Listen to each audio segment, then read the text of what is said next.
મહાદેવર Kapil Pandya service smile એનજીઓમાંથી આજે ફરી પાછા આપણે એક એવા બાને અનાજ કરિયાણાની કીટ અર્પણ કરવા જઈ રહ્યા છીએ જેઓ મંજુલાબેન મકવાણા એમનું નામ છે અને એકલા જ છે એ બા ઓયડીમાં રહે છે અને પેલા કેટરસનું કામ કરવા જતા હતા પણ હવે એમનું શરીર છે એ સાથ નથી દેતું।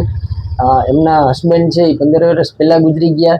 એમનો જુવાન દીકરો 27 વર્ષનો છે એ તાણ આંચકી આવવાથી છે એમનું પણ અવસાન પામ્યું છે અને આજે બા છે એ 57 વર્ષની ઉંમરે પણ છે એ આજે ક્યાંક ને ક્યાંક કેટરસમાં છાશ અને પાણીમાં ક્યારેક ક્યારેક બા જઈ શકે છે, બાકી હવે એમનું શરીર છે સાથ નથી દેતું।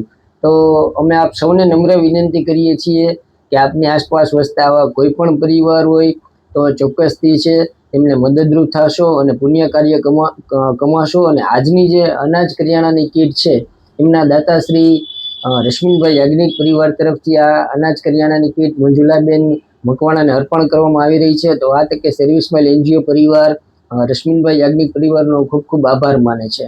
બા જે રશ્મિનભાઈ યાજ્ઞિક તરફથી આપને અનાજ કરિયાણાની કીટ અર્પણ કરેલ છે તો એમને શું આશીર્વાદ આપશો? બાએ છે ખૂબ સરસ રશ્મિનભાઈ યાજ્ઞિક પરિવારને આશીર્વાદ આપ્યા છે। તો ફરીવાર આપ સૌને નમ્ર વિનંતી કરીએ છીએ કે અન્નદાન છે મહાદાન છે, તો ચોક્કસથી ફૂલ નહીં તો ફૂલની પાંદડી સ્વરૂપે આપની આસપાસ વસતા કોઈ પણ પરિવારને મદદરૂપ થશો। આભાર।